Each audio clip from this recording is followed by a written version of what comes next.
It's an honor to be here today. But it was a great honor to have all those years of knowing Violet and Len.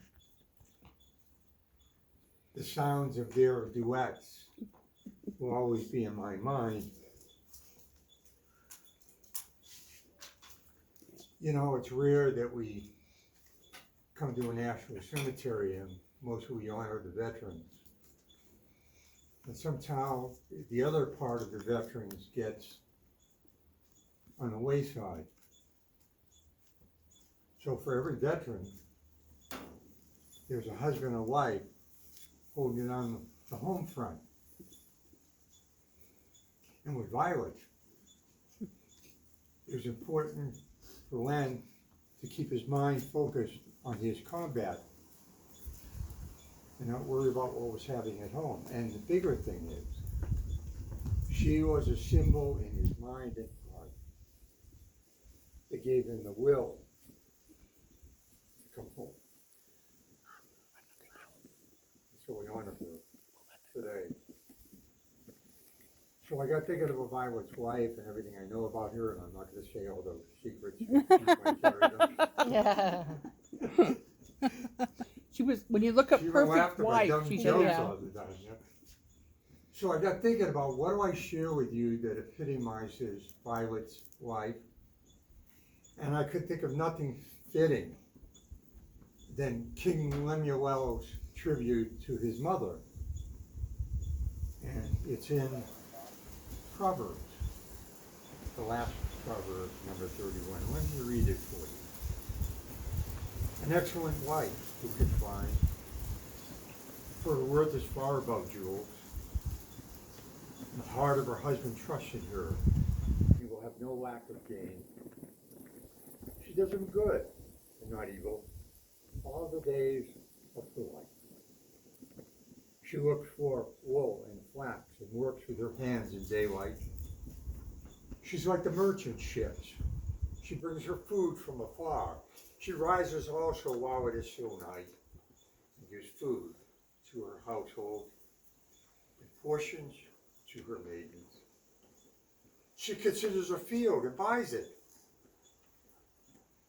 Maybe Len didn't know about that one. In her earnings, she plants a vineyard. She girds herself with strength and makes her arms strong. She senses that her gain is good. Her lamp does not go out, even at night. She stretches out her hand to the distaff, and her hands grasp the spindle. She extends her hand to the poor, and she stretches out her hand to the needy. She is not afraid of snow or her household, for all her household are clothed with scarlet, and she makes coverings for herself. Her clothing is fine linen and purple. Her husband is known in the gate. The men would sit in the ancient world to talk with each other. And when he sits among the elders of the land, she makes linen garments and sells them. She supplies belts to the tradesmen. Strength and dignity are her clothing. She smiles at the future. She opens her mouth in wisdom. The teaching of kindness is on her tongue. She looks well to the ways of her household. Does not eat the bread of idleness. She finds her husband also, and he praises her, saying, many daughters have done nobly, but you excel them all. Charm is deceitful, beauty is vain. But a woman who fears the Lord, she shall be praised. Give her the product of her hands. Let her works be praised.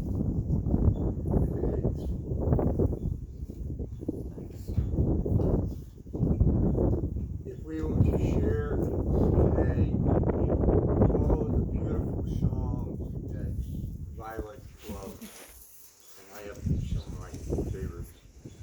The one I love especially is the one that Len and Violet sang about.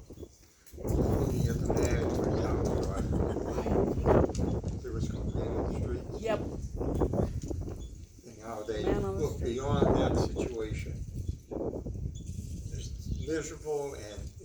of it might be. I'm eager to touch the heart and the soul and the spirit of that individual. And that's what Violet did with everyone she met. So I think it's fitting that one of her favorite hymns is how appropriate for this garden spot. And this hymn of resurrection and life in the garden. I was joking earlier, I don't know if anybody can read these words without first. Not bring it into song. However, if you feel like doing so, do so, because you don't want me to do it. All right. Listen to the beautiful words of I come to the garden. I come to the garden alone, while the dew is still on the roses. The voice I hear falling on my ear, Son of God discloses. And he walks with me, and he talks with me. And he tells me I am his own. And the joy we share as we tarry there, another has ever known. He speaks, and the sound of his voice is so sweet the birds hush their singing. The melody that he gave to me within my heart is ringing. And he walks with me, and he talks with me, and he tells me I am his own. The joy we share as we tarry there, none other has ever known. But stay in the garden with him, though the night around me be falling. But he bids me go. Through a voice of woe, his voice to me is calling. He walks with me and he talks with me. He tells me I am his own.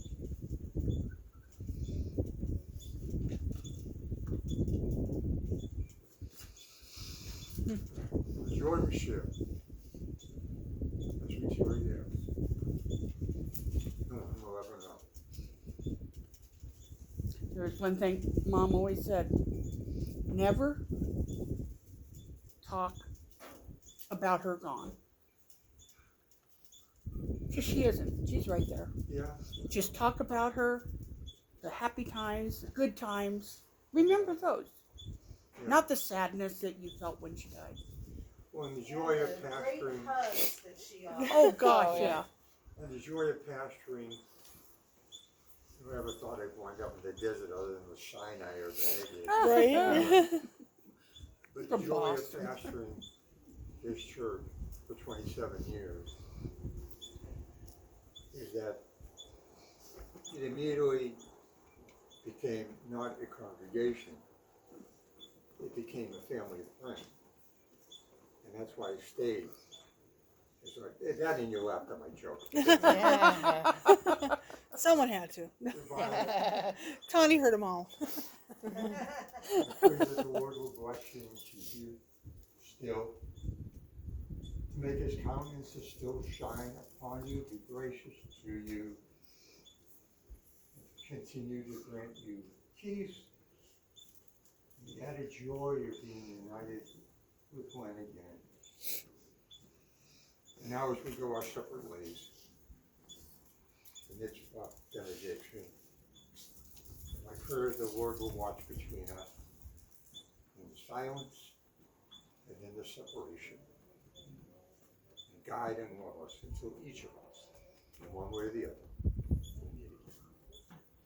Love you. Can I have that copy of the You got all of it. Hey, I was anticipating.